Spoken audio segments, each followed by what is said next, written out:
of our chief guest, keynote speaker, and other dignitaries, we will now proceed with the customary practice of the invitation to light the ceremonial oil lamp. So Mr. Supun Veerasinghe will be joined by Professor Lakshman R. Watawala, the President, Vice President, Mr. H.M. Hennayaka Bandara, Mr. Ruchira Pereira, Council Member, and other Council Members such as Mr. Manil Jayasinghe and Mr. P. Gajendran.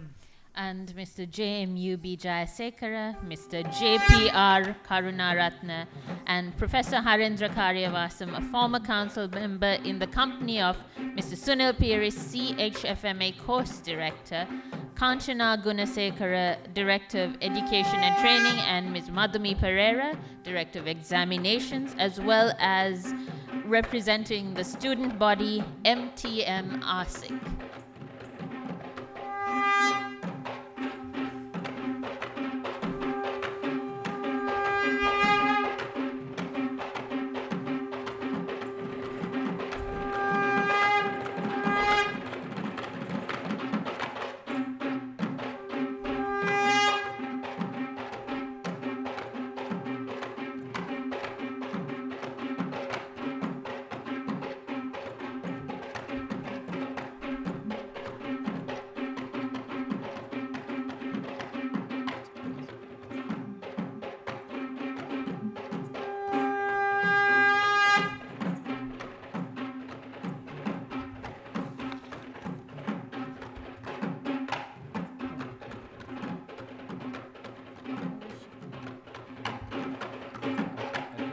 We had mentioned that.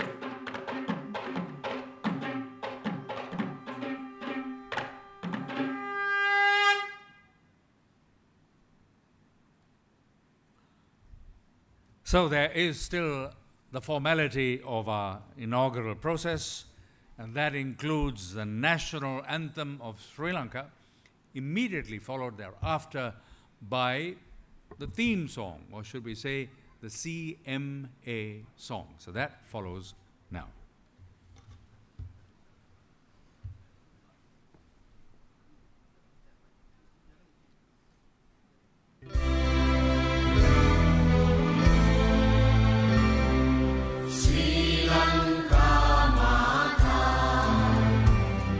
Sri Lanka, Namo, Namo, Namo, Namo, Mata.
ලංකාවේ ප්‍රමුඛ තේරීමයි නව තාක්ෂණික දැනුමින් පිරිපුන්ව ලොව දිනමින් ජය කනුව කරා පිය නගන සදා කළමනාකරන ගණකාධිකාරී විශ්ව නිකේතනයයි CMA ශ්‍රී ලංකාவில் முதலிடம் பெறுதே அதிதொழில்நுட்பங்கள் கிடைக்கும் வென்றீர்கள் உலகத்தை வெற்றி பாதையில் தினமும் செல்வோம் முகமையாளர்களும் கணக்காளர்களும் உருவாகும் மத்தியஸ்தலம் CMA, the best in Sri Lanka, adopting international standards with technological advancement, the management accounting profession globally. Recognized is full of excellence on the path to victory. තිරසර වටිනාකම් දීපනය කරමින් තිරසර වටිනාකම් දීපනය කරමින් ශක්තියෙන් ගුණෙන් අගනා ප්‍රගතිමලයෙහි දරනා විශ්වයට ඔබින පුරවැසියන් බිහි කරනා කළමනාකරන ගණකාධිකාරී විශ්ව නිකේතනයයි කළමනාකරන ගණකාධිකාරී විශ්ව නිකේතනයයි CMA We'd like to invite everyone to be comfortably seated, and if you do have mobile devices that might intrude on the comfort of others, I reckon it would be an appropriate time to have them switched off or rendered silent. So here we are with another graduation ceremony for the year 2022. How good it is to be able to see you gathered here for that event. Just before we move on, Dinasha, would you have heard it said by those older than we, wiser than we, that Sri Lanka, or Ceylon then, was poised to soar into the realm of the prosperous nations that perhaps had languished for a while, maybe some centuries under colonial dominance, and that this country had the capacity to leap forward, thrive, and drive its way forward, in fact, sometimes ahead of other Asian nations. Have you heard that? Yes, Arun. I've heard that Ceylon was considered somewhat of a benchmark.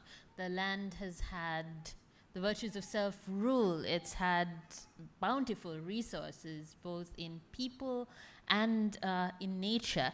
It's been well positioned geographically, famously, and it's also had irrigation, which is really important to be able to support sufficiency in food and agriculture. That's a lot. Have you also then heard that by the year 1953, industrial turmoil entered the scene and the direction was submerged, maybe even lost a bit. And so it is to the present, when the same is manifest but at levels unprecedented, and it seems to be that the corrosive impact has been like what we have not seen before. So would you say that the capacity for the management of Sri Lanka is missing? I really have to disagree that the land had no qualified people. Rather, there were professionals with qualifications aplenty, and there still are. In fact, at that time, academia in Ceylon was on par with the best in the world and sometimes considered a bit ahead. What seems to have happened is that the best qualified have chosen to seek their fortunes elsewhere and sometimes have found it, apparently, having performed commendably in one country after another. Ah, well, it seems that you have touched on something rather important. So, professionals with qualifications were abundant.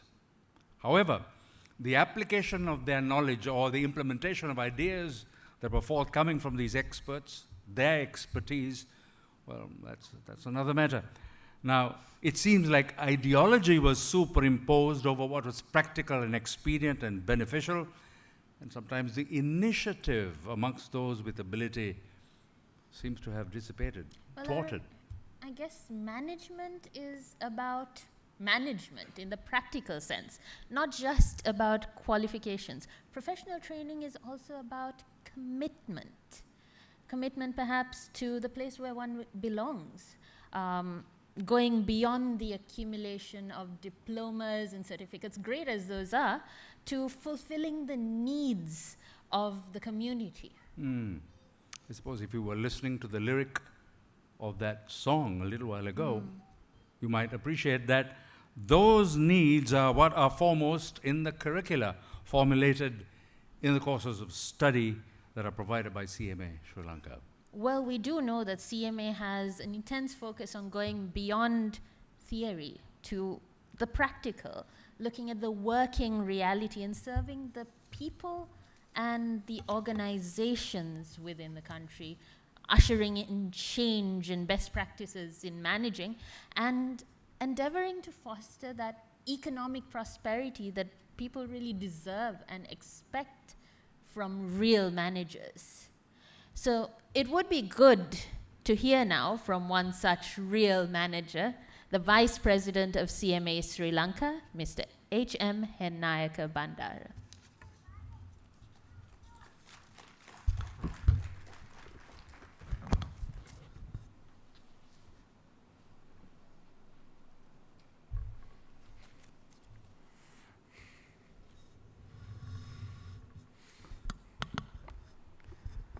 Good afternoon to all of you. Our chief guest this evening and keynote speaker, Mr. Supung Weerasinghe, Group Chief Executive Officer, Dialog Asiata PLC. Our President, Professor Laxmanara Vatawala, members of the Council, distinguished invitees, parents, members, prize winners, certificate recipients, ladies and gentlemen.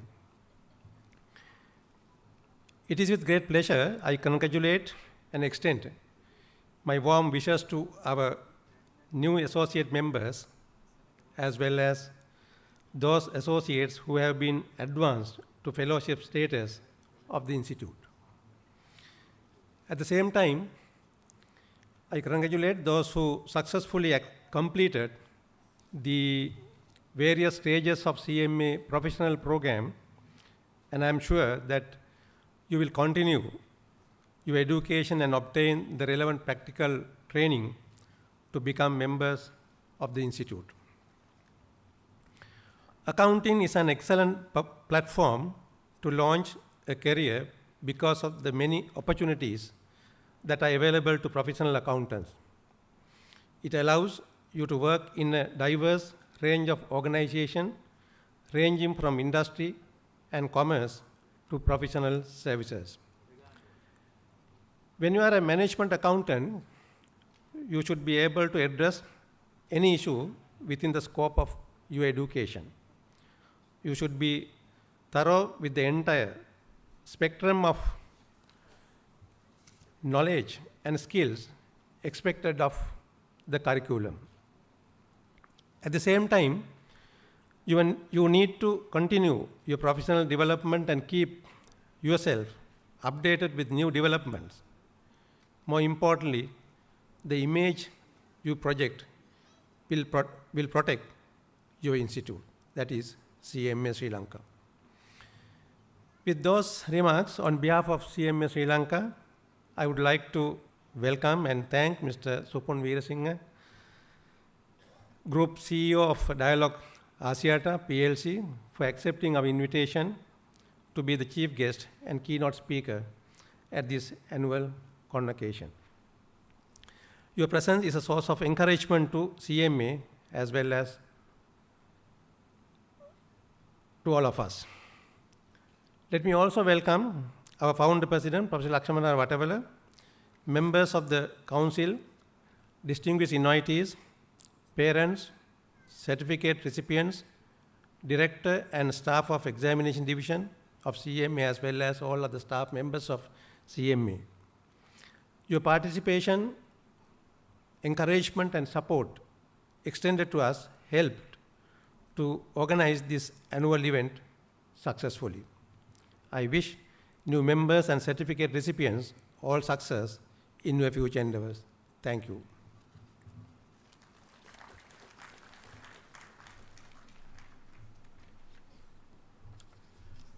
Thank you too, Mr. Hennaka Bandara, for your encouragement. And now, as is customary, we shall be very happy to hear from the founder president of CMA Sri Lanka, Professor Lakshman R. Vatavala, who will elucidate things that are of urgent concern and related to you.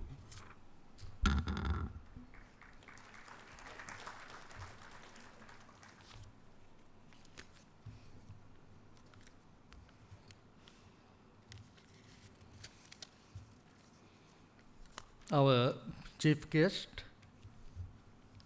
Mr. Supun Veerasinghe, the CEO and Director of Dialogue Axiata PLC, the Vice President of CMA, Mr. Hennaka Bandara, the members of the Council of CMA, the recipients of fellowship and associate membership, the other certificate holders, the director examinations and other staff members of CMA Sri Lanka, and ladies and gentlemen. I think it is a very grand occasion for all of you who are here, because this is an occasion where you are going to celebrate and also be rewarded for what you have been doing or what you have been studying and getting through the different exams that you have set for. It is not a normal exam, because this is a professional qualification, a professional management accounting qualification. In addition to that, you must be proud that this is a Sri Lankan qualification. Today, very many don't want to say that they have a Sri Lankan qualification. In fact, when I passed out, or maybe when I passed my A-level, I did not go to seek foreign universities or foreign professional qualifications, because the Sri Lankan universities, the Sri Lankan professional bodies were very much recognized in the global field. That is something that you should remember, because CMA Sri Lanka is a body that was set up in 1999. You may want to find out why it was set up.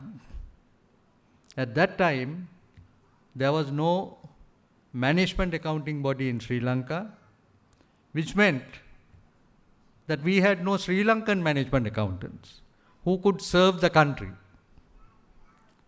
So that's something that we had to do, and I'm very happy to tell you that when we set it up with the collaboration of CMA Canada, which is today CPA Canada,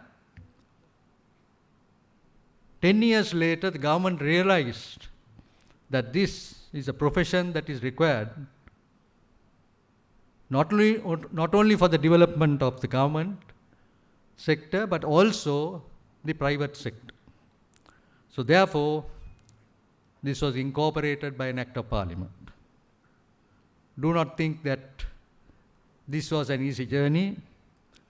We had to work very hard for 3 to 4 years. I know some countries that have taken more than 10 years.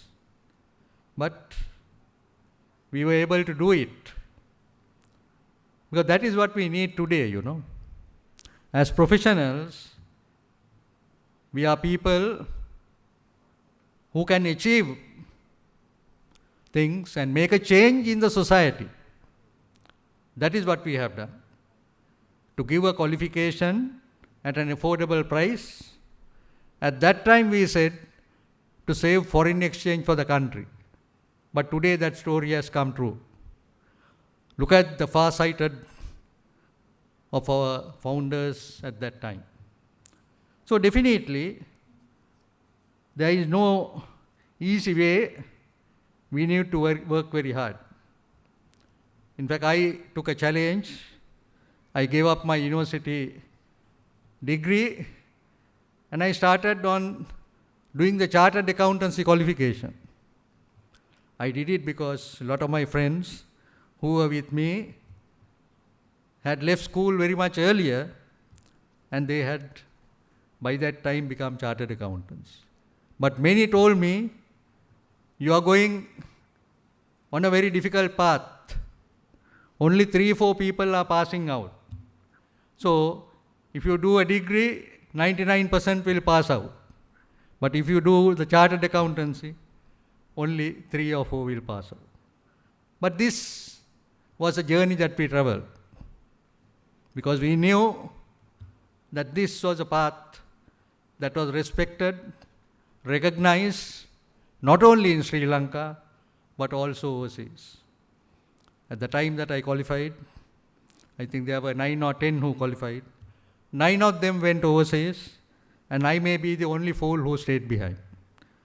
But that fool has been able to do so many changes, to serve this country, be the president of the Institute of Chartered Accountants of Sri Lanka, set up the Association of Accounting Technicians of Sri Lanka, and of course set up the Certified Management Accountants of Sri Lanka.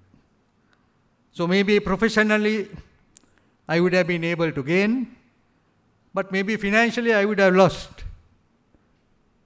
But many say that when you are born with nothing. When you die, you go with nothing. So at least there may be some people like you who are here to say that there are some who have able to make a career for you, a future for you. So that's the most important thing, because you see, today we have to look at the future of our professional accountants.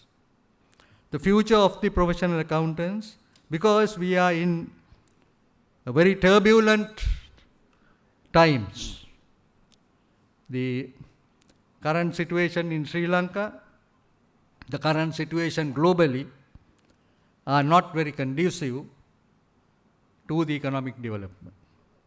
That means we can't have the same lifestyle that we had earlier. We need to do adjustments. We need to do changes. And I do not think the majority of the people of this country realize that. They want to enjoy the same benefits they had.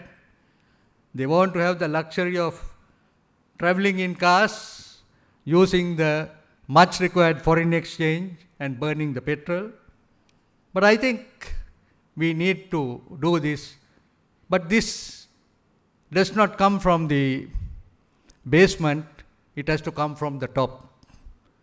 If the people at the top can make this change, definitely the others will follow suit. So today we need to give that message. As professionals, we need to tell that we need to cut our coat according to our size that we have. We cannot go to overspend. We cannot have the luxuries that we had earlier. We need to see as to how we can come out of this situation.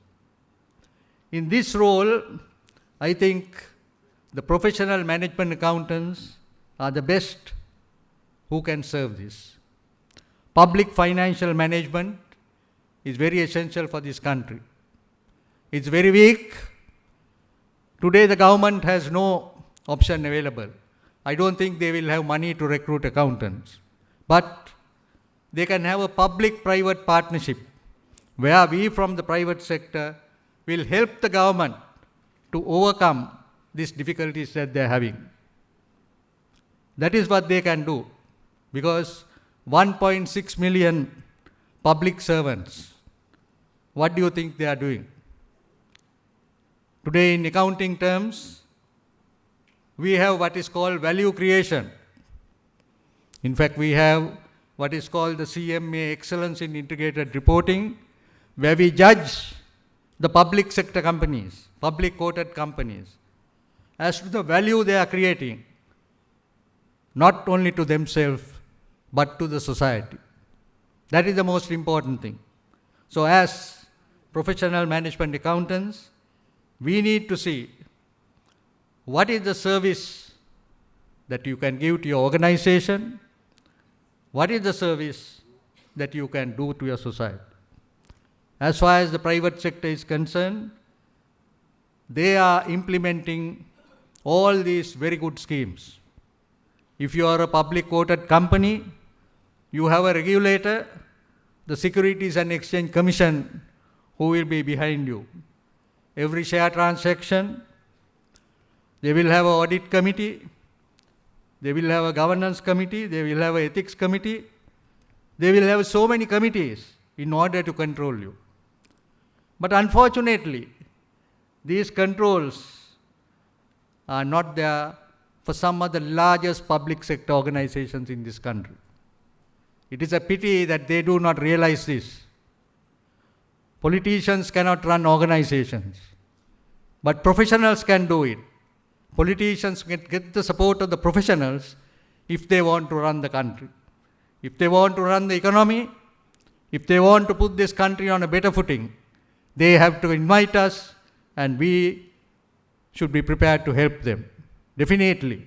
With the experience, with the exposure we have got, that is definitely possible. Not only in the private sector, but in the public sector, turning loss-making state corporations to profit-making corporations, enabling the country to set up factories throughout the country, which is today earning the most valuable foreign exchange to this country. In this year 1991, we started that. At that time, I was the chairman of the Board of Investment, because I am telling this as a proud accountant that I was able to achieve it. When we were given the task to set up 200 garment factories throughout the country, I called all the big shots in the garment industry. They said, you will not get more than 6 or 7 factories. But we were not prepared to accept it. We had leaders who could make things work. You see, when you set up a factory for export, how are you going to sell your products? You as management accountants, I am sure you've done your case study, you might have been asked these questions. Here he got the idea. At that time, the leader went to visit a factory. So he asked this factory owner, what are you doing with these things? You say you're going to export, how are you going to export this? He told the president, you know, sir, this country has got a gift from the USA. We have what is called the quota. This quota is today enjoyed by a few people. And those people at the top are also making good money out by giving this quota to these people. So you see, that was one of the ways that we could really set up these factories, give them this garment quota, which the US government gave, which was earlier not been properly utilized, and then take these garment factories to the rural areas. 500 girls were employed, not one or two. No bluffing. You have to do the right thing. Then only you will prosper. 500 girls, and some of them who are maybe in need of employment, maybe their income levels are very low. You see, each village was getting, as a result of these factories, 3 to 4 million going into the village. You can see the development that will take place. Now, these are the ideas that you all should get, because I am telling you all, because you all are here for a graduation ceremony. You all have to do these sort of things, not the traditional sort of things. How you can make a change to the society of this country. If not for those garment factories today we will be all in starvation. There will be no money to import anything, because the biggest foreign exchange earner is the garment industry in Sri Lanka. So you can see how professional accountants have played a role. So this is the way, because you see, we are taught various things. You see, I remember the first corporation that I went, there were very senior people. They came and told me, "Sir, everything is going well." I listened, I told him, "Okay, that's okay, you give me the figures."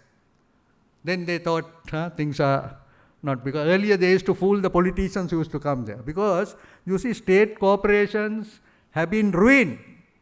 They were formed by a Corporation Act in order to make them efficient, to make them independent, and to run properly. But unfortunately, the politicians have taken it over. They appoint their own people. Then they must take the responsibility. But that is also not taken. So then I told these people, the next meeting, give me the figures. Then they came with the figures. And then that was the start of the revolution that took place. Because these are people who can work. These are all graduates. I was a professional. They knew that I was a professional.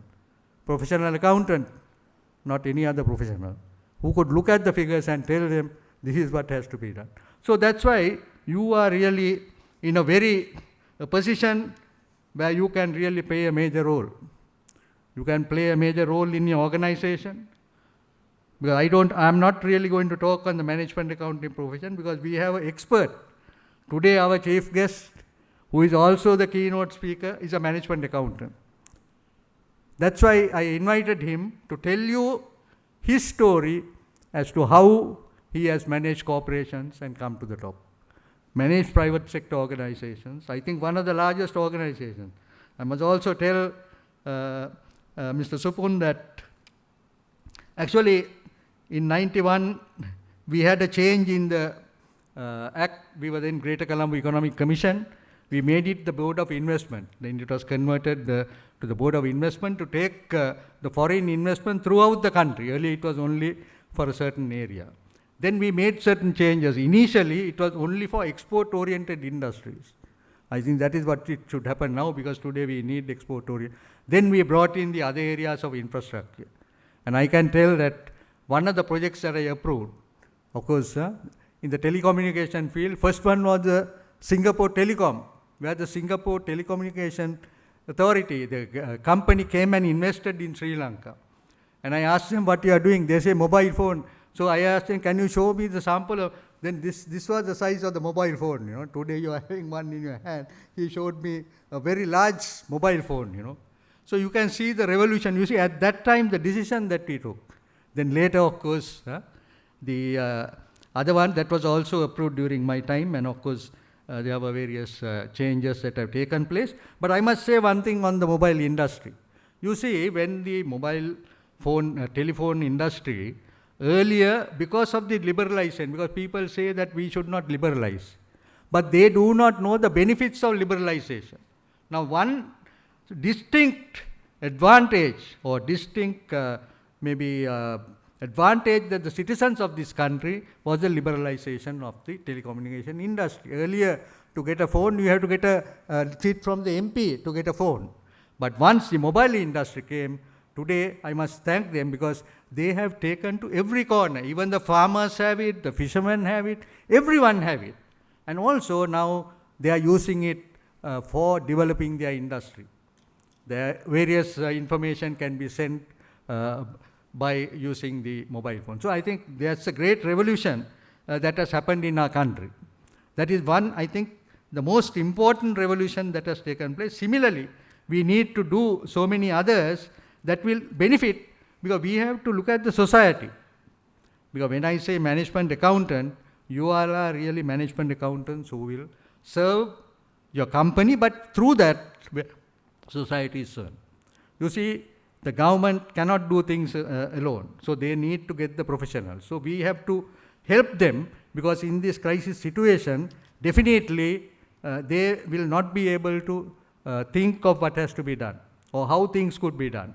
So as professionals, we have to really give them the support. So professionals are very important, but we need to now prepare professionals for what the future requires. I think, I'm sure Mr. Supun Veerasinghe will mention that also, because on the digital area, so I do not want to speak on that, because I think he's an expert on that. On the digital side, because as CMA Sri Lanka, I can tell you, with the COVID-19 pandemic, everyone said, you are finished. You are going down. All the foreign companies will come and take you over, and this is the end of you. But we were able to make changes. We went to digitalization. Our education, our examinations, our registrations, our payments, everything was digitalized. Communication, if you don't have an email address, then you cannot survive in this society. So that's how we really survive. We cut down our expenses. Our profits are more than the previous years. You look at our annual reports, you can see it. I am not just talking of anything else, but how we cut down. But today, I can tell you, what we do in the private sector is not practiced in the public sector. If they cut down their expenses, if they increase their income, then definitely things are okay. Now, the other important thing as a professional is the skills and competencies that you have. You can't become a professional without skills and competencies, your capabilities, and of course, the most important thing, ethical behavior, integrity, trust. These are the important things. You see, in those days, when there's an accountant, he is always given in charge of the money, because they trusted the man that he will not take that money and run away. But today we do not have that money, but we have converted it to much more higher forms of digital means, and of course the books and others. So integrity, honesty are the most important things. Today this country has gone to the dogs because we have no integrity, no honesty. You know that. I don't have to tell you that, but you should follow the correct way. As professionals, you should follow the proper way. Do not give in to what other people are doing. Maybe people are looking at money or whatever it is, but when you are a professional, you have to look at the professional standards that you have to do. Because as a professional, if you do something wrong, we have what is called a disciplinary committee. Disciplinary action can be taken against you. Unfortunately, these are non-existent. People are not taking any action. People who do all the wrong things are going to the top. We cannot allow that to happen, because our country is in a very sad situation. Today we've gone to the International Monetary Fund, and they too will want to see that our finances and our country is managed in a proper way. So if that's the case, you are the people who will really be required. I just want to read something which I just took from one of our current president, She says, the future of our profession depends on the next generation. It is imperative that our profession works together with all our stakeholders to create pathways for the next generation to enter the profession and thrive. So this was a quotation from Ms. Asma Resmuki, the IFAC president, a lady president who just took over. So I thought that I should maybe read this to you, because she has made a very, very valuable statement. Now, do not be worried about this economic crisis, because as professionals, we can really meet the situation, because you have something which no one else can take from you. I must also tell you that today we are recognizing the fellow members, the associate members, and also we have set up a new middle level accountant. It is called the Certified Accounting Business Manager. And I think a lot of you are at that level. And I must congratulate you because you will be the first batch that will be receiving these certificates. But this is only a starting point for you to become a professional. We are recognizing you at that level because you can also get a good job. You can maybe thereafter study, not only locally but also overseas. If you're overseas, as I said, we are doing online learning, we are doing online examinations, so you can even go overseas and do the exam. So there are a lot of plus points that will really help you in all these areas. But I think we need to see as to how we can help the country to overcome these difficulties. This is something that you must always think, and also the professional values, the value creation, and what you can do both for your organization, for yourself, because I know that a lot of you are thinking of yourself, of your future, what you should do, and those days, of course, maybe things should not have been bad, anyone would have gone and come back, but today, at a very, very crucial time, we will definitely produce more and more professional management accountants. Of course, it's up to you to decide whether you should stay here, but I would suggest that you should make your contribution because then only that we can develop. So with those comments, I would like to once again congratulate all of you because you all have taken the right path. I didn't have to speak to you to say that to become management accountants or to sit the Sri Lankan management accounting exam. But you have realized for yourself that this should take you to the right path. But now I have told you that this is the correct path you have taken because we have the recognition from the International Federation of Accountants. 180 member bodies in 135 countries. So you are a part of the global accounting profession of 3 million accountants. So I am sure a great path is ahead of you, and we wish you all the very best. And I am sure that all of you will, while looking at your own self, will also think as to how you could help and assist our country to be taken forward. Thank you and all the very best.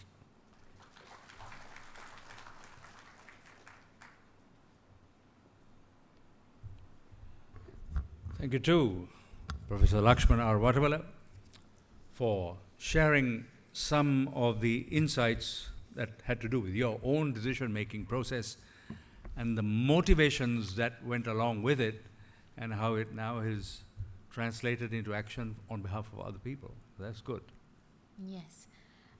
As mentioned, our chief guest today will have experience to share in that realm as well, and he is a fellow member of the Chartered Institute of Management Accountants UK with a Bachelor of Science degree in Accountancy and Financial Management from the University of Sri Jayawardenepura. Mr. Supun Veerasinghe is also an MBA from the University of Western Sydney, Australia, and is an alumnus of the Harvard Business School. And was appointed as the Group Chief Executive and as a member of the Board of Dialogue Asiata in the year 2017. And interestingly, he commenced his career in telecommunications at Dialogue in 1999. That goes back a while. And held multiple positions such as Head of Strategy and CEO of the mobile business before being appointed as Group Chief Operating Officer of Dialogue Asiata 2010. In 2013, he was seconded to Asiata Group Berhad in Malaysia as its Group Chief Strategy Officer. And at Asiata, he also served as the head of the Network Transformation Strategic Business Unit. For a couple of years, he functioned as the CEO and the Managing Director of Robi Asiata Limited in Bangladesh. He serves on the boards of subsidiary and associate companies of Dialogue Asiata, as well as the UNGC network, Sri Lanka. And he is, of course, the Group CEO of Dialogue Asiata PLC. So now he strikes the keynote.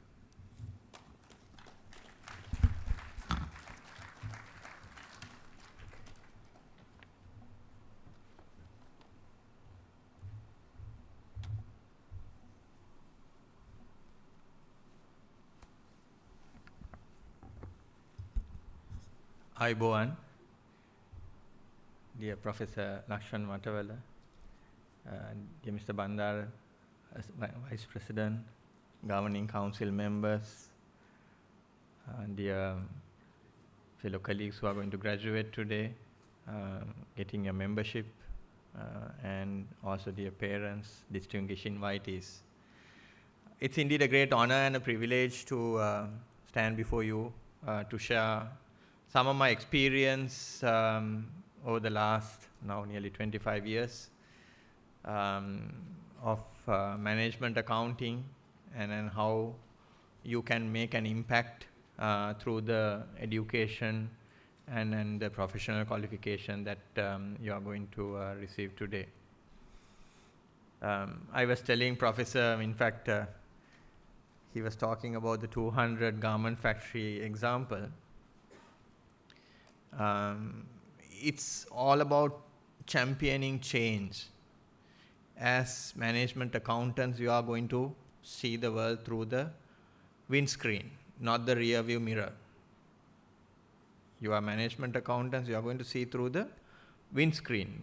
Don't look at the rear view mirror and see what I need to do or what went wrong yesterday. You are doing it, but you have to look at as you progress and take decisions then and there. And today we are in a very volatile, uncertain, complex, ambiguous environment. It is very difficult to predict what is going to happen tomorrow, and the volatility is too much, again, difficult to plan. But you have the skills and competencies, the training to thrive in this environment. So this crisis is an opportunity for you. This crisis is an opportunity. Because if everything was stable and all that, then you don't have much of a challenge. But this environment creates you opportunity, and as management accountants, you have the right training and the skills to navigate your organizations through this crisis. So back to that challenge on the garment factory, 200 garment factories. In fact, I was talking to Mr. Mahesh Amalin on Monday. Mr. Mahesh Amalin is one of our independent board directors at Dialogue. And then he was discussing with me how do we navigate through this challenge in 2023. And he was relating to the 200 garment factory example. He said way back in 1989 and then since up to 93, the 200 garment factory challenge was given to the industry. No one thought it was possible. But how it created a strong ecosystem around the village so that the village was getting the wealth. There was employment getting created not only at the factory but also in the surrounding areas. And the family unit, the unit of the family was remaining intact, because otherwise the mother or the child comes to Colombo. One is there's no enough accommodation, cost of living is high, and also it breaks down the entire family unit, which we keep very close, dear to our culture. So on one hand, it enabled employment, but also supported the community and grew our exports. One example of championing change. So as management accountants, you have to champion change. When around 99, 2000, when I was at Dialogue as my final year at Jawaharlal University, everyone was going after this postpaid. You pay a fixed rental and you get a commitment. You pay 500 rupees or 1000 rupees, and for that you get certain talk time. But very few in our society or in our country can afford to pay a fixed commitment. If you look at electricity bills, maybe 500,000 proper electricity bill paying households. Majority of our consumers can't give that commitment. So how do we change our product proposition? How do we change our pricing? Instead of looking per user, how can we look at per minute of service that we provide? And do we care whether one consumer consumes 100 minutes or in today 100 GBs of data, or 100 consumers consume 1 GB each? We shouldn't care. And if we can change our cost structure to serve that 100 people who are just consuming 1 GB, then we can make ourselves more relevant and grow our product proposition. And that's what we did with mobile prepaid. Later around 2012, when we came with DTH, a dialog TV, again it was dialog TV was for a home who pays a bill. And only again the same challenge, 500,000 homes who can afford to pay a bill. Beyond that, there are 5 million homes, but 4.5 million can't afford to pay a monthly bill. So how do we again tailor the product, make it relevant and affordable? So then we came up with the per day TV. If you have 10 rupees, you can recharge today, watch the cricket match that is happening now. Then tomorrow, you don't have money, you don't watch TV. So how do we tailor our product to that consumer who has just 10 rupees and make the product relevant? That's management accounting. That's pricing, variable costing. It's not technology. It's not technology, it's pricing. It's how you variabilize your cost structure. You can have fixed cost and you can convert to variable cost. I remember talking to our suppliers and saying, don't charge license per customer, charge license per minute. So then we can variabilize our cost structure. Because you have to look at your customer and the market that you are serving. Rather than trying to push what you have, you need to adapt it to the market. Then the second aspect is about creating the future. You are now seeing through the windscreen and you have to create the future. Because if you don't progress, if you don't create that future for yourselves, your organization and for our country, then we will continue to lag behind. So to create the future, you need to continuously learn, grow, adapt, and in that sense, the digital platforms is just one part of it.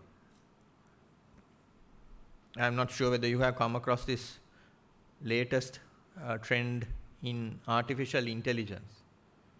The main platform is called ChatGPT, Generative Pre-trained Transformative AI. You can communicate with that. It's just openai.chatgpt.com. You can type your task, say write a job description to hire a management accountant. In 2 minutes or within 1 minute, it will write the job description. If you write the company name, it will also take details and then write that job description.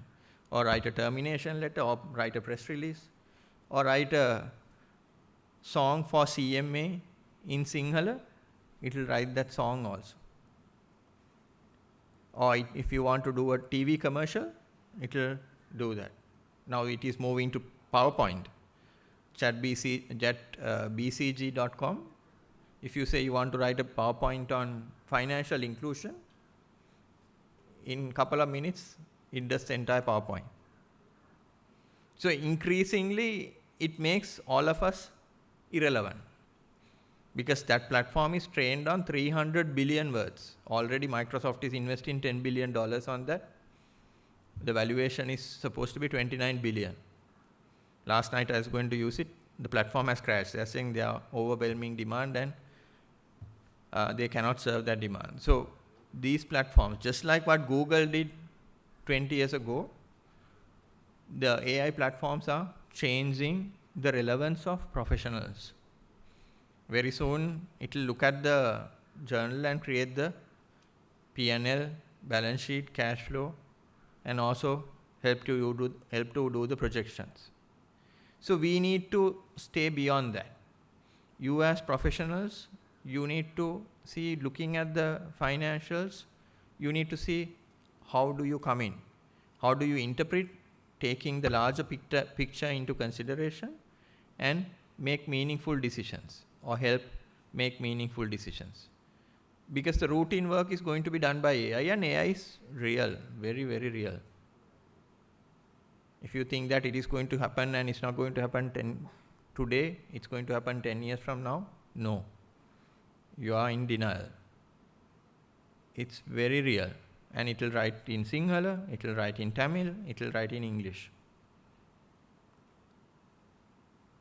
AI for law is coming, AI for business, any area, computer programming, and simple normal talking language only you have to give instructions. So you have to see how do you make use of these platforms and apply that knowledge. Because very often what I have seen is that you have a lot of knowledge, but our professionals are scared to come up with application or make those decisions. It is fine to make decisions, and if you don't make decisions, you will not know what is going to be right or what is going to go right and what is going to go wrong. So you have to make those decisions, and through that you will learn. And it's a continuous learning process. And you have to stay ahead of the curve. You have to stay ahead of the curve if you are to be relevant and if you are to create that future. So I urge you all to look at how to embrace technology, how to use technology to drive digitalization of your organizations and the country. You saw what we could do simply with the fuel pass. There was a massive fuel crisis, but again it translated to a simple economic problem. We were running the country like a day wage earner. When we have some money, we bring fuel, we spend it in no time, again then look at the sky and wait to find money. But it was a limited resource and limited supply problem. So what we did was created the quota platform, and then everyone has now with predictability your allocation. You can plan your work. Similarly, we have seen in India for benefit transfers, stuff like Samurdhi, India had been spending $92 billion for a year. $92 billion, lot of money. And implementing digital platforms, they have saved $22 billion. Now IMF, we are talking about 2.9 billion, right? Just implementing or digitalizing the benefit transfer. There's a lot of leakage. There are maybe ghost people who are getting those subsidies, as well as the right person not getting. But if you digitalize that, India has saved 22 billion. So you can imagine the potential for us. Same for taxation, financial services. But it is important to embrace these digital platforms, because through that we can enhance productivity. Through that we can do more with less resources, and we can move faster. Because the strength that we have is all of you, the knowledge workers, well-educated people, and it's about embracing technology. If India can adapt and make such a big impact, it's very sad that we are in this state today. So you have to lead that. You have to lead that change. And when you make that small first step, you will see there will be a lot of support coming your way. And the last part is about responsible leadership. I think Professor touched on integrity, ethics. I think as professionals, as management accountants, ethics plays a very, very big role. The other part of responsible leadership is making sure you support the larger community to also succeed. You support your fellow colleagues to succeed. You help them progress, because you will progress to be leaders. And there were some who had supported you to achieve success. Your parents, your loved ones, family has helped you to get to this success. But it is important to continue to nurture and support as responsible leaders, and not to look down and ignore and being selfish. As a professional, as a management accountant, it is very, very important to guide and nurture young future talent. And through that we can create a larger ecosystem. So one aspect is about championing change. You have to champion change, and you have to thrive in this uncertain environment. uncertainty, you have to see it as an opportunity. How can you make the most of it? Not to run away from it. Not just because somebody or your known person is going out of the country, you don't need to run away. Because Sri Lanka offers so many opportunities. When everyone goes away, we have so many opportunities here. That's what I saw when I stayed back in year 2000. All my batchmates were leaving the country because of the war. When I graduated in year 2000, very few decided to stay back in the country. And that gave a lot of opportunities to those who stayed in the country. Provided you work hard, you maintain that focus and discipline, you can achieve success in Sri Lanka, and Sri Lanka needs good professionals like you. I think Professor Vatavala and the council with the faculty has done a lot of good work in creating this institute, this platform for training management accountants. A big gap in our larger economy. A larger economy doesn't have enough management accountants to help make the right decisions. So it is important to champion change, thrive in this uncertain environment, create the future. Again, adopting digital platforms, because if you don't adapt, if you are not in control, the digital platforms will start controlling you. It is always important to be in control. You need to know what's going on and be comfortable with these technologies before you become redundant. Then lastly, responsible leadership. Again, an important dimension, one part integrity, the other part is helping nurturing young talent as a good leader. Thank you very much, Professor, for having me. Wish you all the very best for success in your careers, and thank you for your support to certified management accountants. Thank you.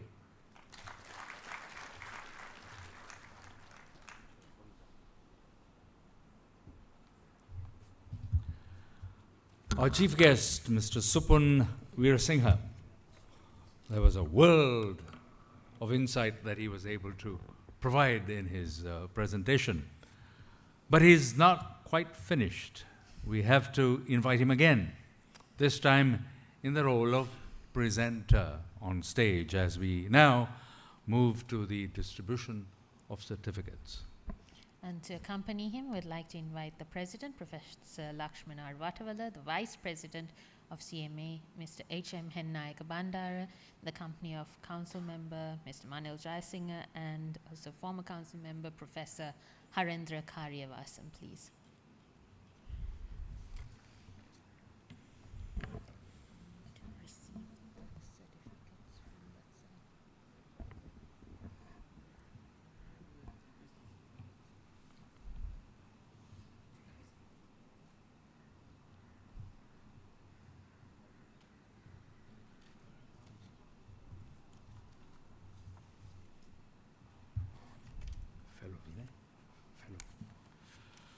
So we shall begin with the fellow members of CMA.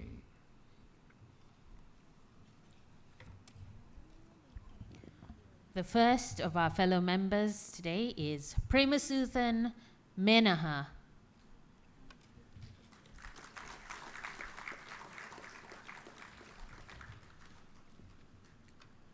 We have Asanka Narangoda, fellow member.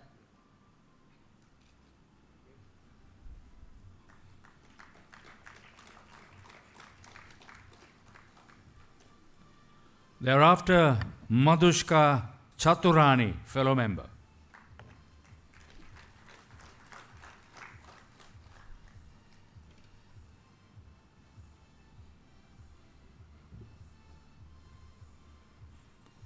Followed by Denzil Kumarasiri.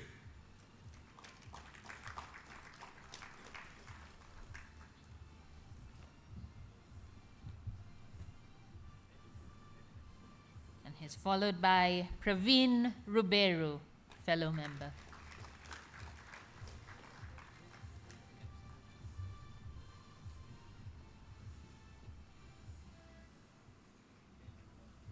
And Chandana Gunyangoda.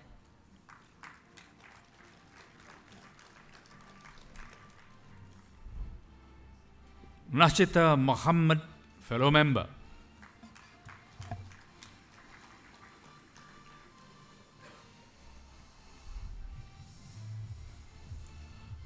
Surangi Darshani Jaya Sirivardhana.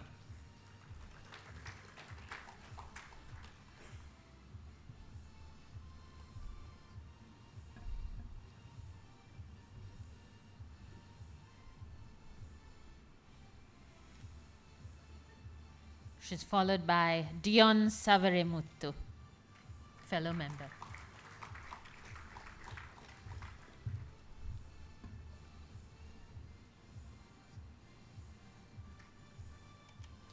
And Sumit Karunatilaka, FCMA.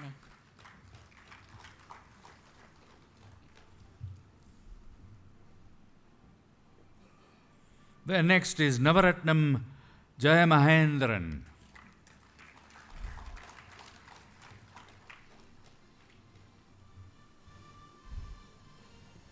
Followed by Tusita Priyanta Pereira.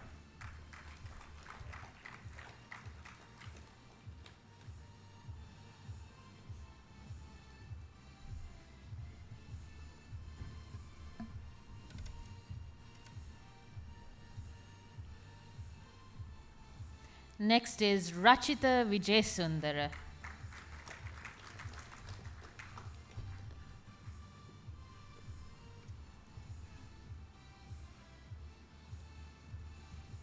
And Aravinda Kumara.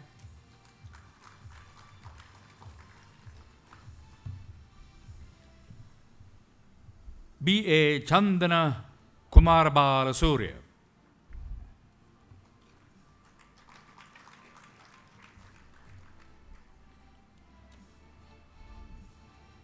Jude Devapriya Pieris.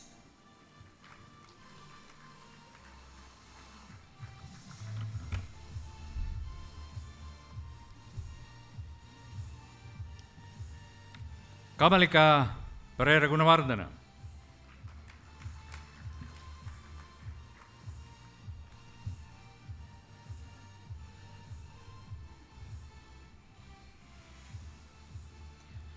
And Jayan Irendra Fernando.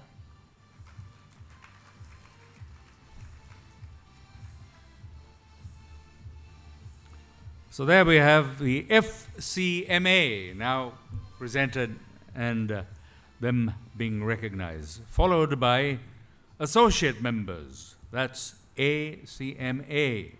So we'll start off with Lanka Dilshani.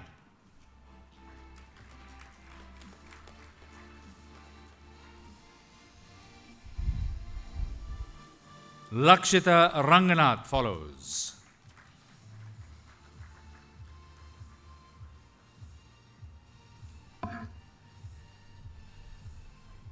Followed by Mohammad Rikaz Pfizer.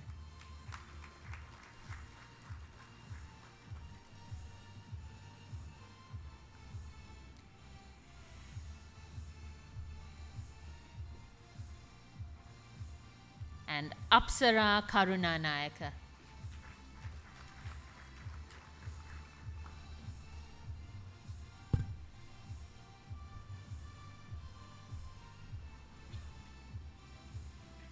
Madhusha Akalanka Veerasekara.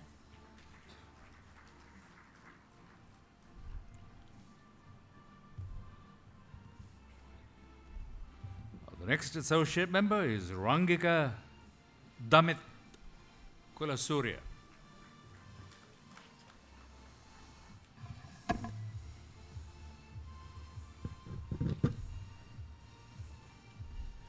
And then Chanel Janitra Buljans.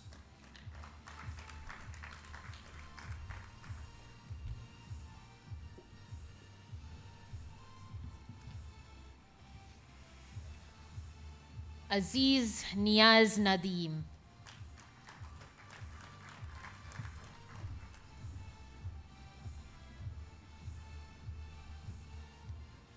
Shashi Prabhat Harendra Dhanansurya.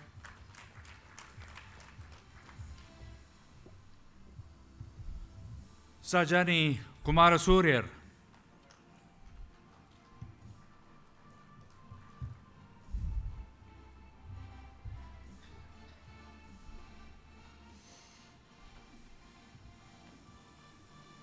Then next is Fatima Miswa Marikka.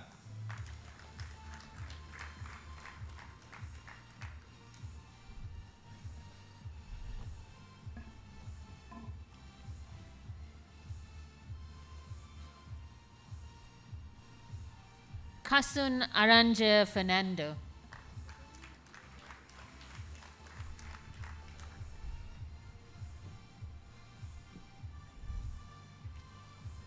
Dinusha Disanayaka.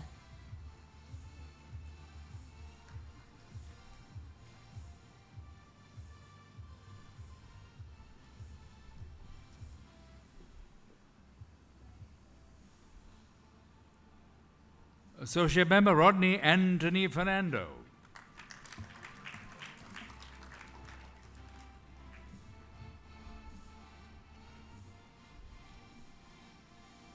Piumi Prasadika Totamunage.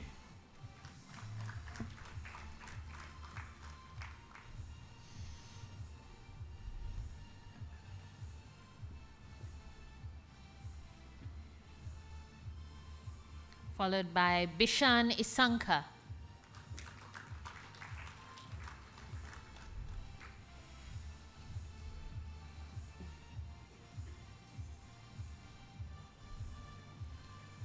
And Pramudita De Silva.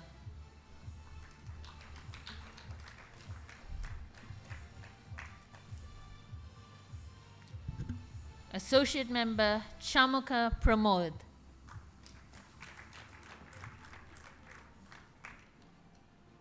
And then D.H.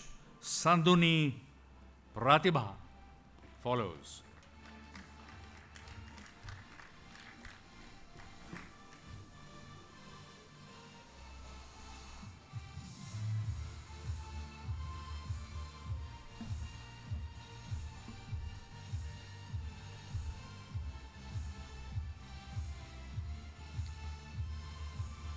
Next is Tilina Sampat Bandara.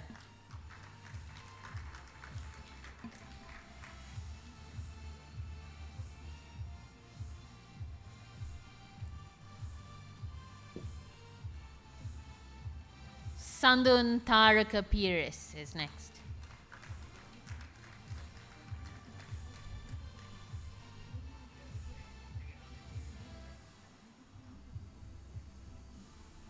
Followed by Associate Member H.W. Kaushani Pamudika.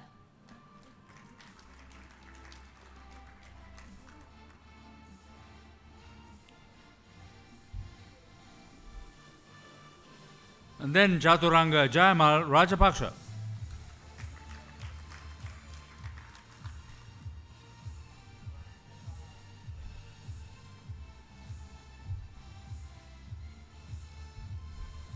And Jayani Saumya Fernando.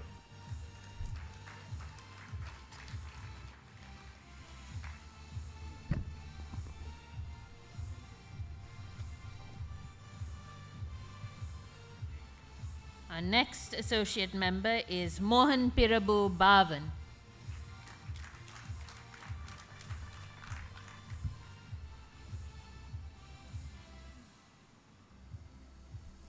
Followed by Samudrika Patirana, associate member.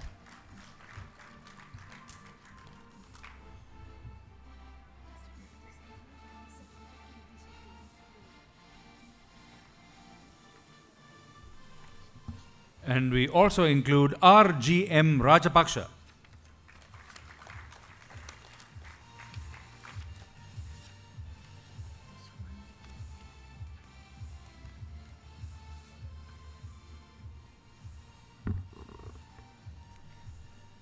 We now move to those who are granted the designation of Associate Management Accountant. And we have, in fact, one Tanchuta Tiagarasa.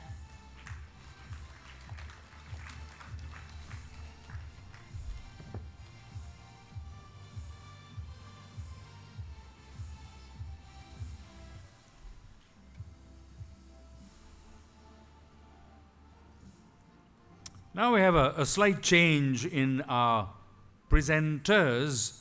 We have our chief guest remaining, as would the president, Ms. Professor Lakshman Arwatavala, vice president, also stays.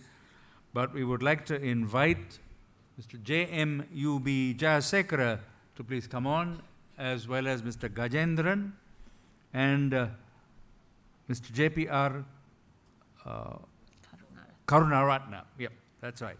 And we say thank you very much to Professor Harendra and Manil. Thank you. We'll allow you to resume your seats as we proceed now with the others also coming up on the stage. Thank you. Thank you very much.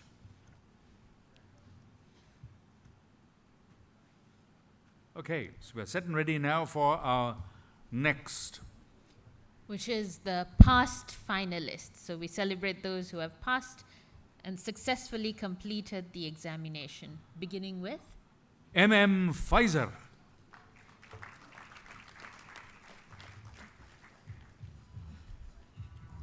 And Fauzdin Muhammad Ishaq.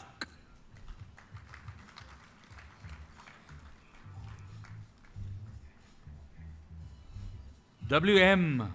Prashani Gunasiri.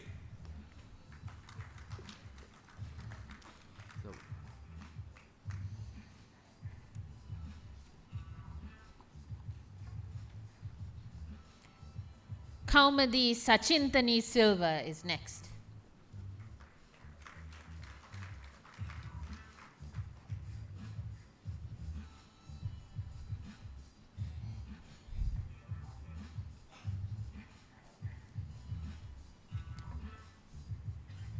Followed by Milaksha Soundra Singh. Kushan Savinda Prera.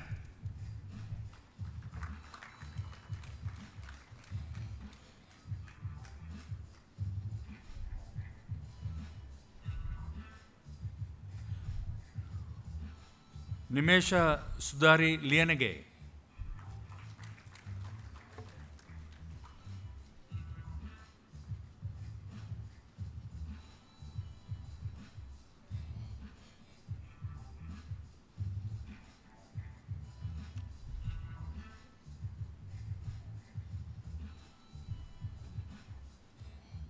Abdul Qadir Abdul Alim.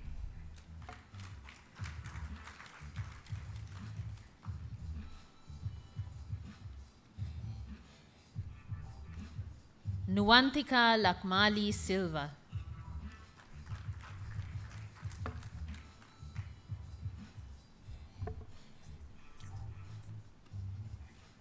M.L. Malsha Maduni.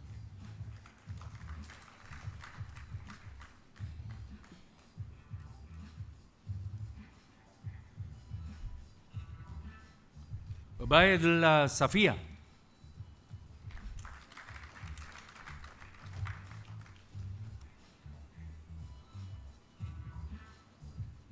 Viranga Gayan Bandara.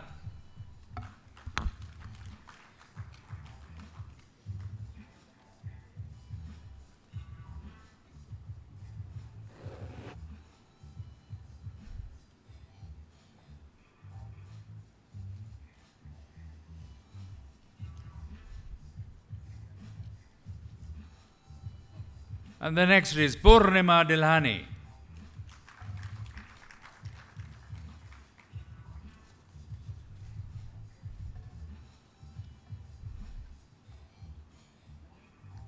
Next is Shanira Keshan Fernando.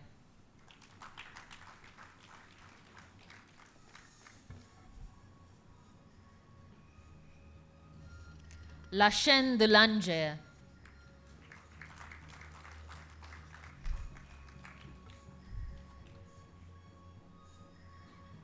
Shohan Chandrasena.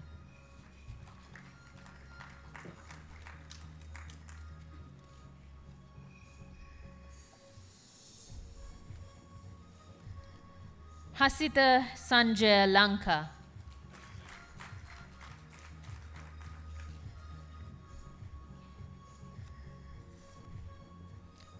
Udeni Muddanayaka.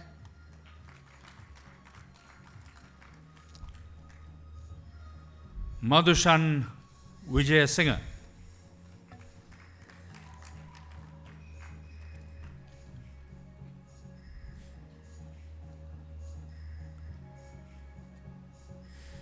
Muhammad Imtiad.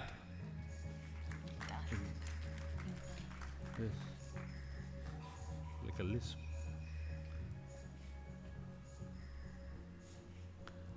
Imtiad was it?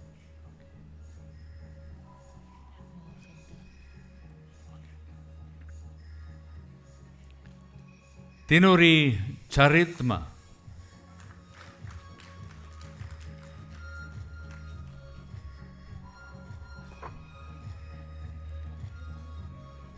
Tanya Dulakshi Hettiarachi.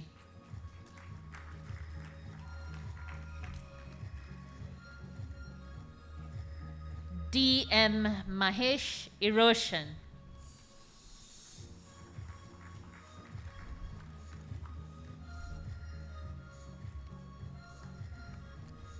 Fatima Amna.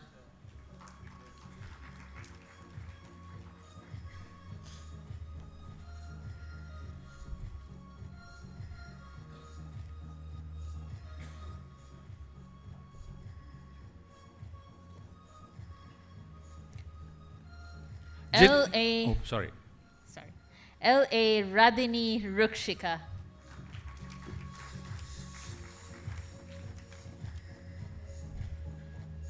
And then it's Jitmi Tarushika.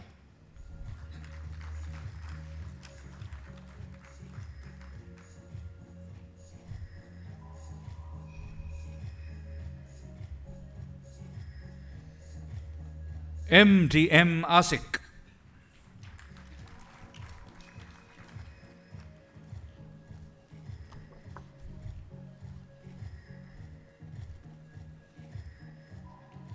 Followed by Samimir Sahira.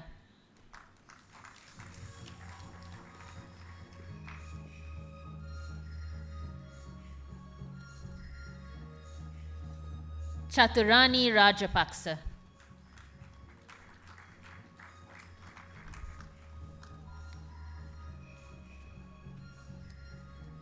Samira Sampat Mohotti.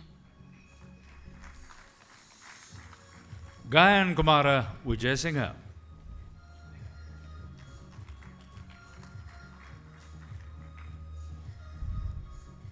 Chetana Nirmani Karunaratna.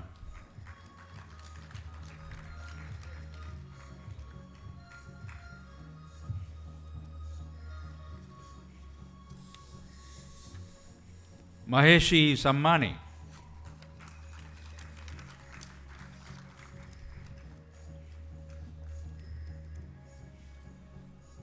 And also amongst the past finalists is Sasika Niroshan Ranasinghe.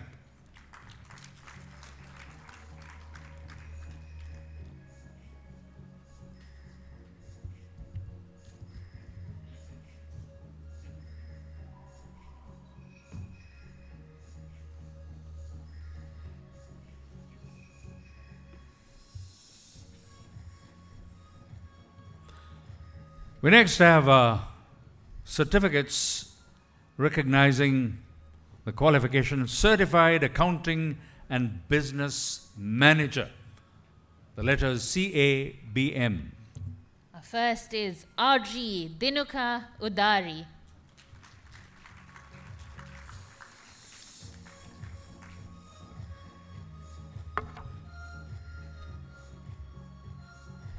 Lakmali Sandanayaka is next.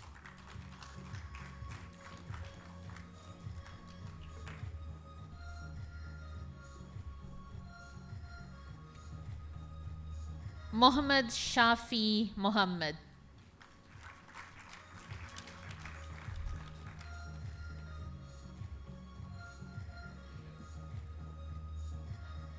Madhushani Nadika Kalansurya.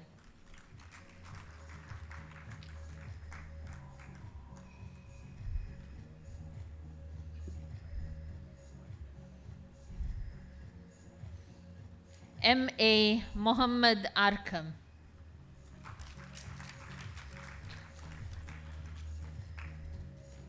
And followed by Gayani Samara Vikrama.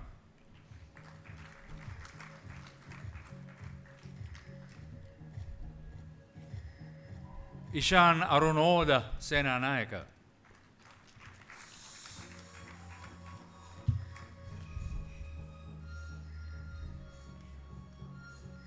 Shakti Prabuddha Deshapriya.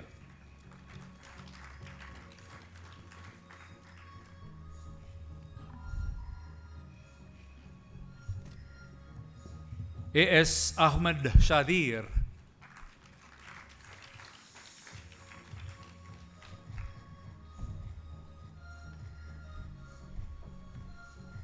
A. Hansi Madhushika.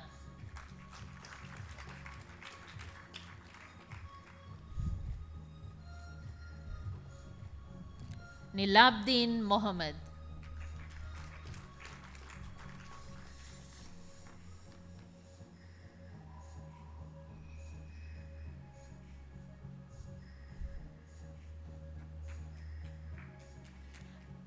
Next is Thuraisingham Jayabalasingham.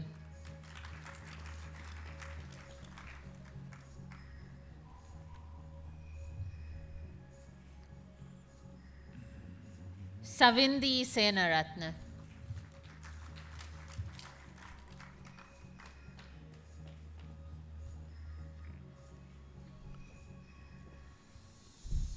Christina Lafaba.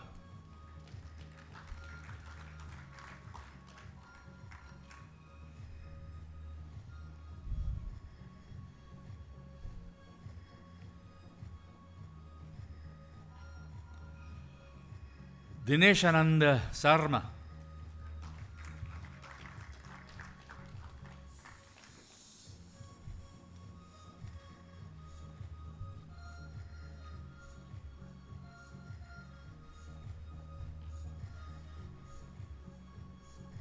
Samalka Hansani.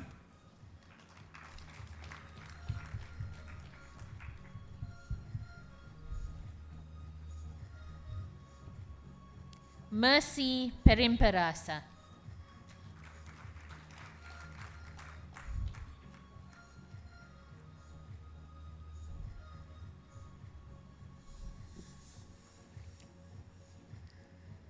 Abdul Razak Suhaina.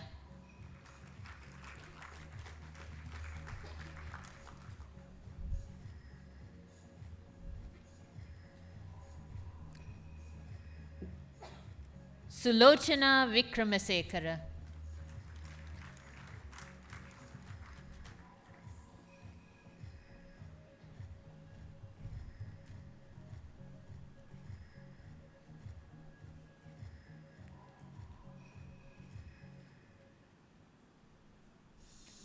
Nisal Fernando.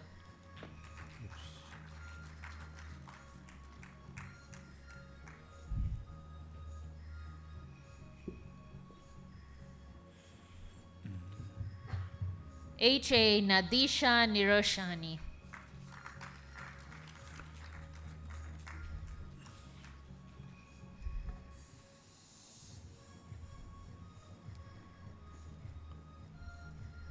Harshana Muthukumar.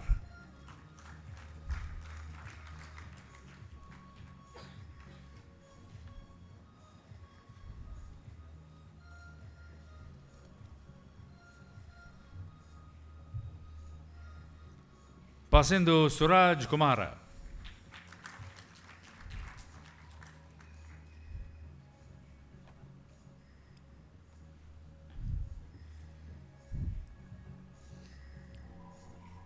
Ushani Madhushika Vijayvanta.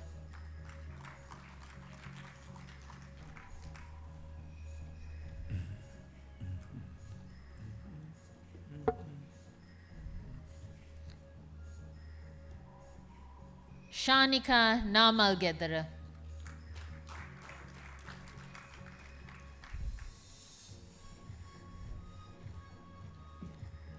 MIM Ihzan Ashri.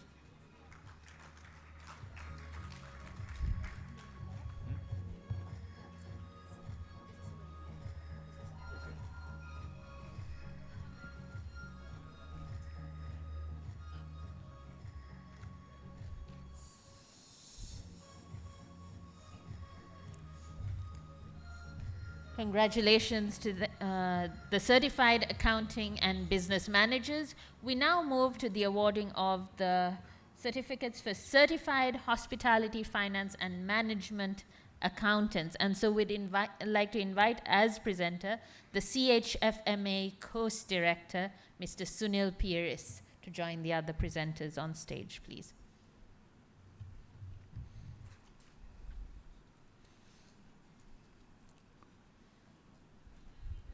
So, with the CHFMA, there is an associate member, and the name, Susita Prasad Roel.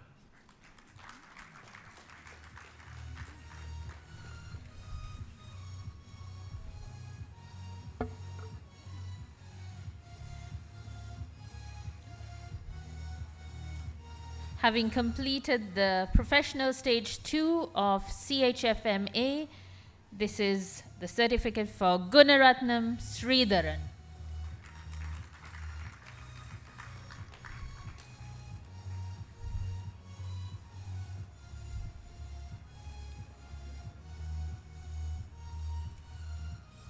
Being certified now for Diploma Level 1, Kanagasabe Nirojan.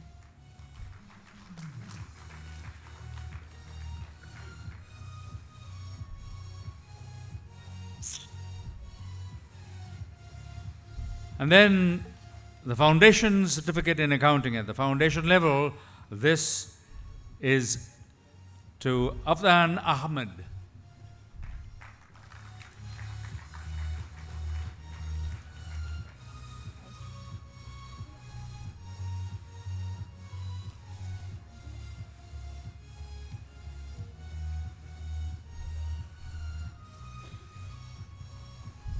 Okay, now we've come to another range of presentations, and we would like to say thank you to, oh, it doesn't change, everyone says. As we move to prize winners, these are prize winners in the year 2022. So first in order of merit at the operational level, exam of 2021 November. First in order of merit, the prize for managing business operations is also included and handed to Nidesha Bandareappa. Prize winner.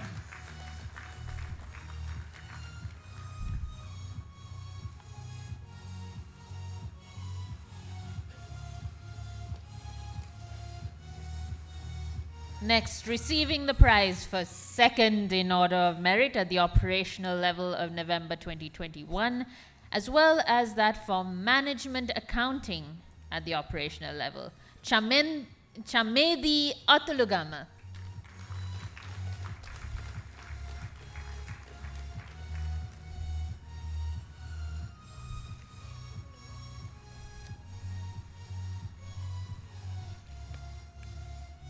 And our next prize winner, third in order of merit, November 2021 exam at the operational level, Shehara Shauket.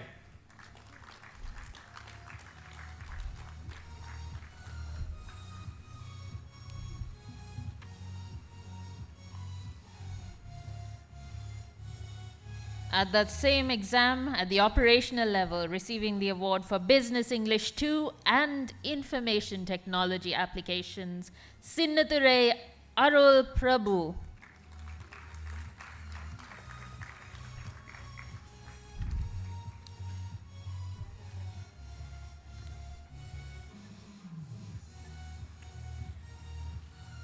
Now at the managerial level, these are exams conducted November 2021.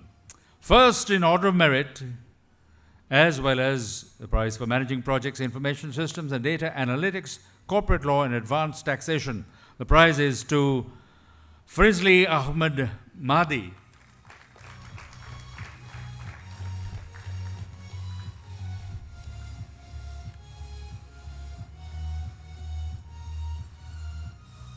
Congratulations. Now receiving the merit prize at the strategic level, Vitanage Gayatri Kaushalya.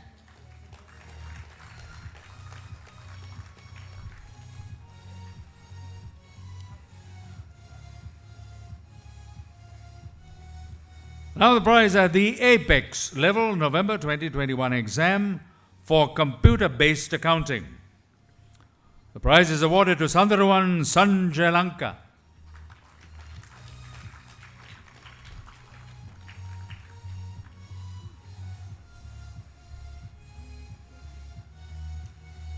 Also at the apex level of the November 2021 exam for the integrative case study, receiving a certificate of merit, Dinusha Disanayaka.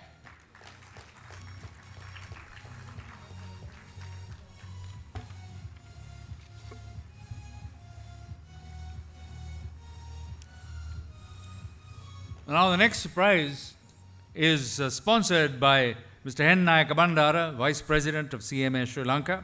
It's first in order of merit at the strategic level May 2022 exam. So he's already on stage, of course, and the prize is awarded to Chandima Prabhat.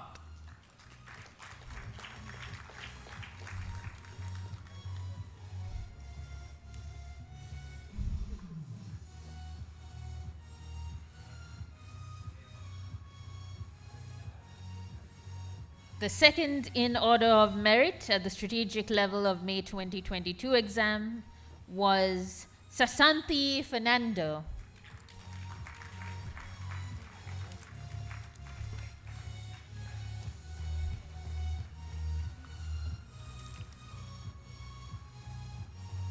Now at the apex level, May 2022, the prize for integrated case study, certificate of merit, and it's jointly awarded. So we'll be reading out two names jointly received, I guess, apex level. So, prizes to Sasanga Pawan Pramudita De Silva and Mohammed Asik.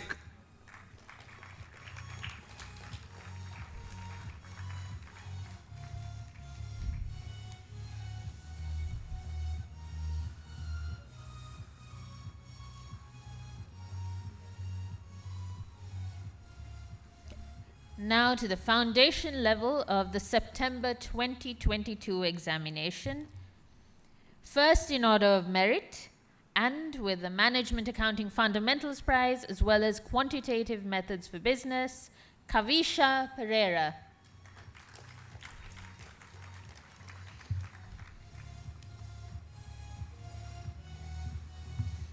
The next prize, September 2022 examination, foundation level, second in order of merit, as well as the prize for financial accounting and finance fundamentals, Tikshana Satsarani.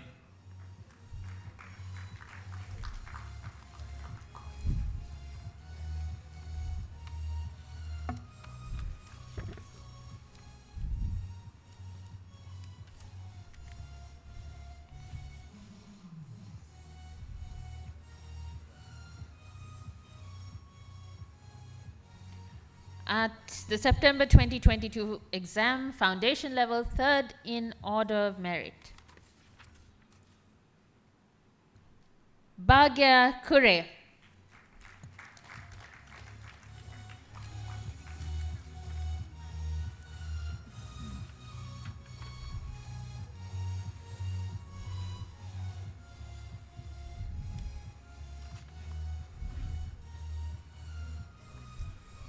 And what we have next is from the June 2022 examinations at the foundation level, first in order of merit, as well as the prize for management, accounting and fundamentals, awarded to Deepta Fernando.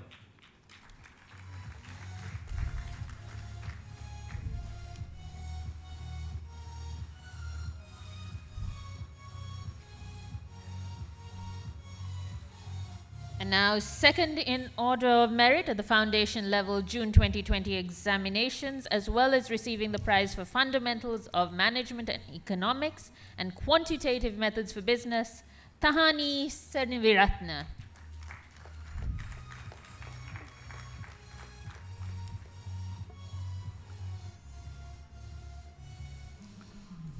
And third, in order of merit, plus Business English Prize at the foundation level, June 2022. Rishma Rizvi.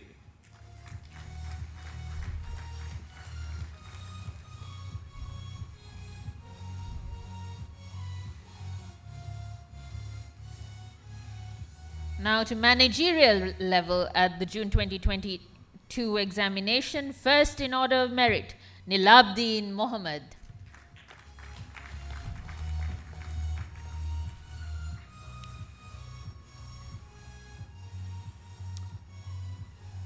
March 2022 is where we are at. March exam, foundation level. First in order of merit, as well as Business English 1 prize to Rashid Mukharam.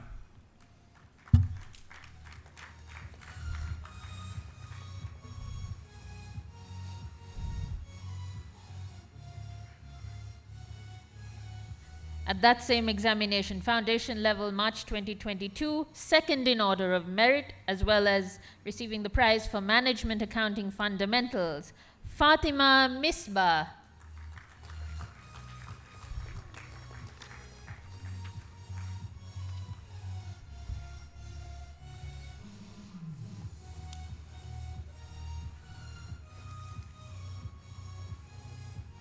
March 2022 exam, foundation level. Third in order of merit is Joseph Katkia. Katsia, maybe.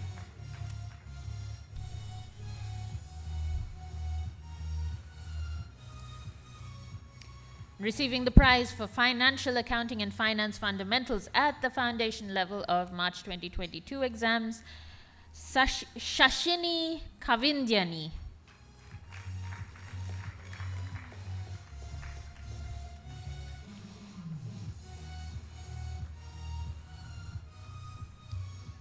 Now we have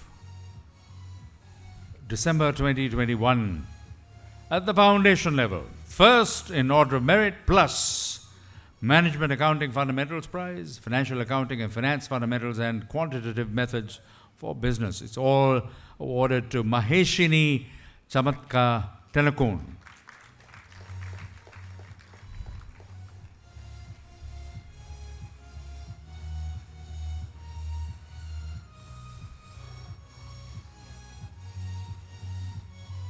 Now receiving the prize for Financial Accounting and Finance Fundamentals at foundation level, December 2021, Rasalingam Mahisha.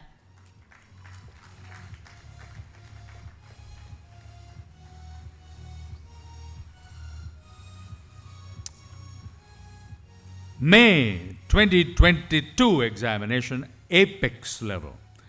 The prize for computer-based accounting awarded to Nuwanti Madhushani.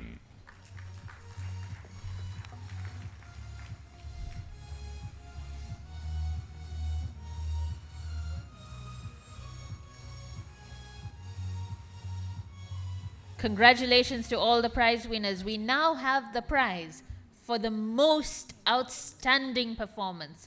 The founder president, Professor Lakshman R. Vatawala, gold medal for the most outstanding performance at the final examinations. This is awarded to Mohammad Tahir Mohammad Asik.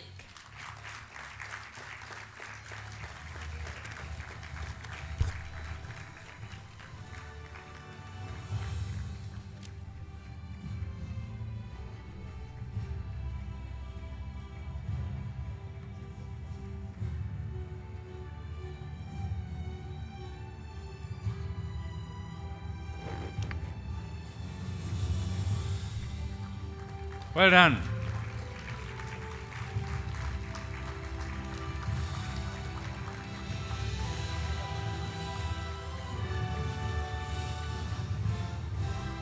Now, at this point of time, we have our chief guest, who will now be inducted with a fellow membership of CMA.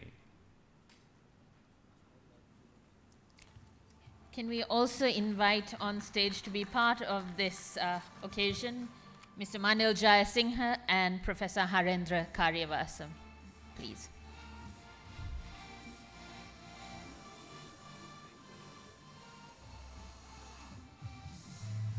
There we are. Chief guest, now a fellow.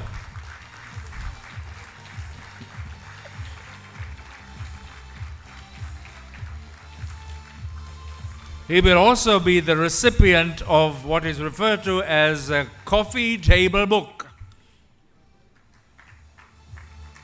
In the interest of the nation. This was launched just recently, and so a copy of that book relevant to this organization is now handed over.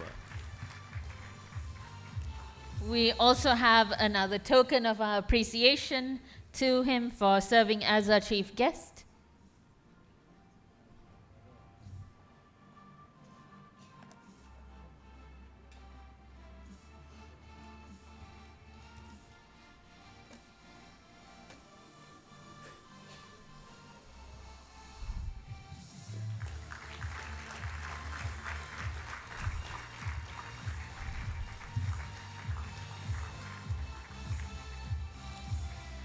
And so we say thank you very much once again to our chief guest and to all our presenters, and we allow them to resume their seats as we will next hear from the Merit Award winner, the gold medalist, Mr. M.T.M. Asik.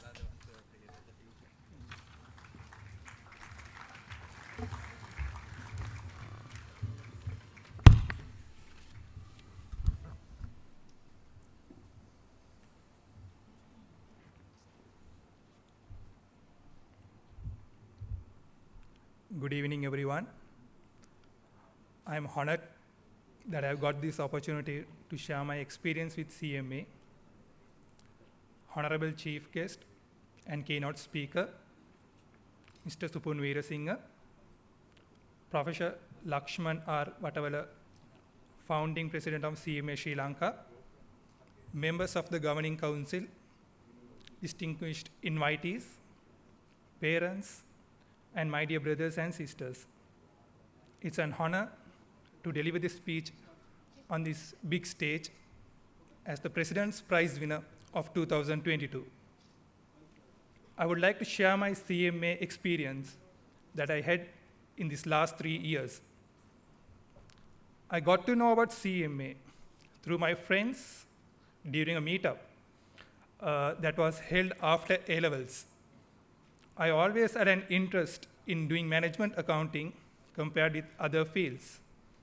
So, with the intention of obtaining an academic qualification from Open University of Sri Lanka, and also to pursue my ambition in becoming an qualified management accountant, I decided to join CMA Sri Lanka. I think that is my best decision that I've ever taken yet.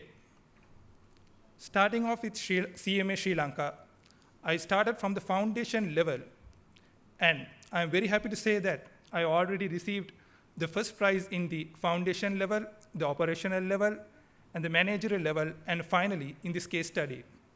Thank you CMA Sri Lanka for giving me this golden opportunity, because despite the COVID situation and the economic crisis in this Sri Lanka, you have kept the examination and you have provided us the experience and the education on time. And I will finally extend a special thank to my parents, friends, and teachers who have helped and guided me to achieve this success. I also take this opportunity to thank CMA for conducting programs like CBA and the Speechcraft program. In fact, the Speechcraft program made me to speak fearlessly like today. And it is an unforgettable experience that I had in the Speechcraft program. And with the CBA program, I was able to develop my technical skills and my IT skills. And I also would like to thank CMA for giving me this opportunity, because I was about to give up CMA in the beginning of 2020 due to COVID situation. But with the support that I have received from CMA and the institutes, forced me to stay and study the CMA, and I'm very proud to say that I've received this prize. And I also want to thank CMA for giving me this opportunity today. And I would like to thank everyone for in this special occasion. Professor whatever, I would like to give a special thank you for you for creating a first step in making the global level platform for students like us in accomplishing our dreams to achieve and become qualified certified management accountants. Thank you for listening, and I wish you all the best in your futures.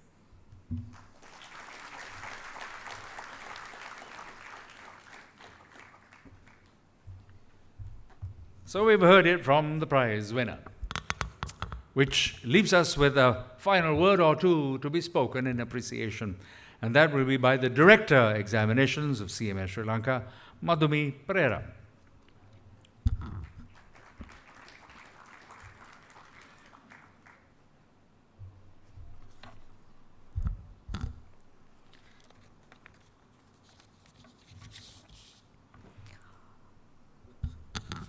Chief guest, keynote speaker, Mr. Supun Veerasinghe, Group Chief Executive of the Dialogue Asiata PLC, Founder President of CMA Sri Lanka, Professor Lakshman R.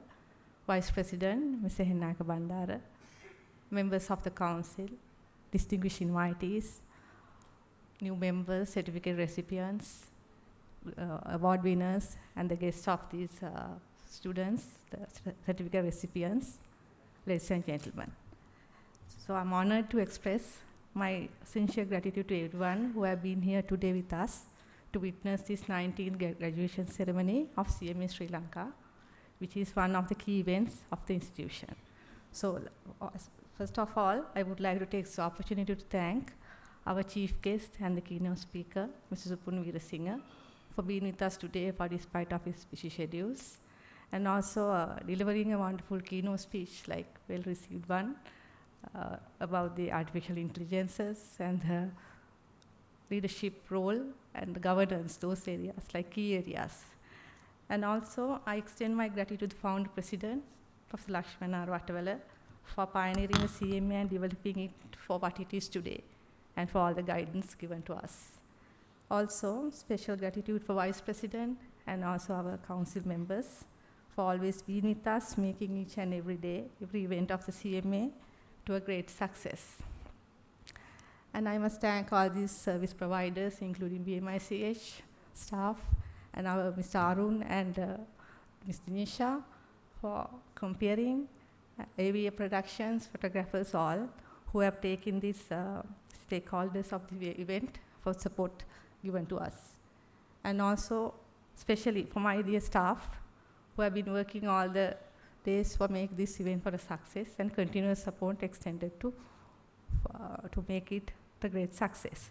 Finally, I would like to give my warm wishes for the new members, certificate recipients, and the title recipients, award winners. Good luck all of you for your future endeavors.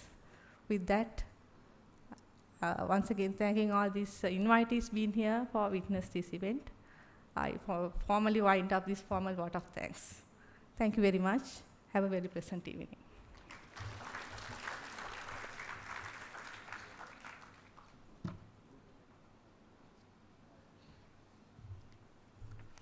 So that, in fact, concludes the formality of our event. I do believe that refreshments are being served outside.